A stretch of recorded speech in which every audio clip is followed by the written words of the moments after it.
On the Morning Fix, though, we put attention on matrics and options after matric. What are they? And do they only just lie within the marks you get, or is it much broader than that?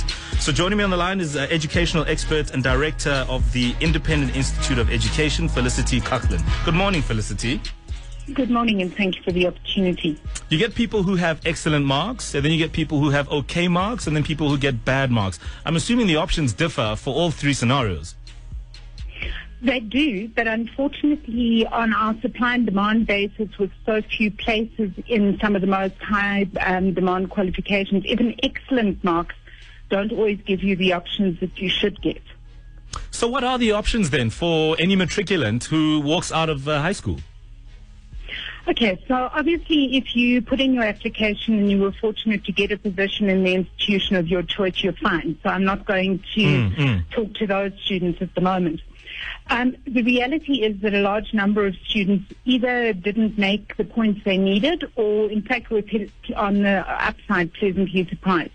What we're suggesting that those students do is, first of all, to look at what the other, let's start with higher education, and that is by no means all that's out there, but that you look at the other higher education options that are available to you. The majority of qualifications offered these days at private higher education institutions are degrees, and they cover all of the fields from design all the way through IT, business, all of the really tough things like accounting, through to the more communication sciences. And there are 116 private registered institutions across the country covering most of the major urban and peri-urban areas.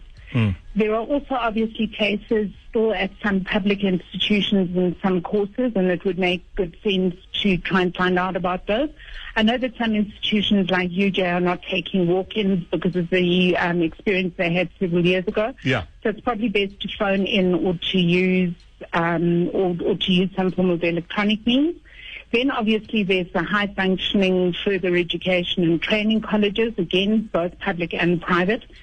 And remember that we have a South African situation where we tell students that a degree is really what they need, but the reality that the country's key skills, and in fact therefore employability and in many ways money, lie in some of the more vocational and occupational categories, and a degree is absolutely the wrong thing for some people. So that's one of the myths that we need to bust. Yeah, I mean, I wanted to bring that up, the perceptions around, the fact that you need to go to, the public universities or whatever, and if you don't get your education there, then whatever else you get is not good enough. I mean, what's your response to that?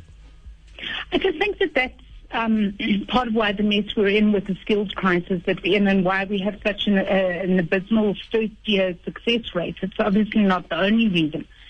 I don't know what's happened, but we've built up over the last 10 years or so this perception that a degree is something that you have to have.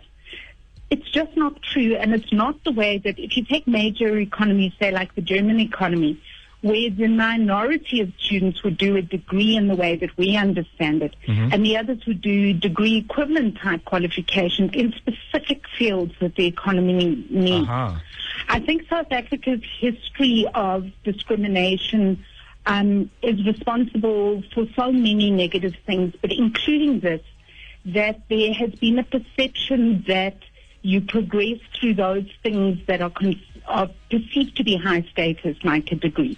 And young people do degrees because they could get in. I know of so many young people who say, well, I got into engineering, and who turns down a place in engineering? But it's never what they wanted to do, and they fail. And that damage, let alone that economic cost, is just huge.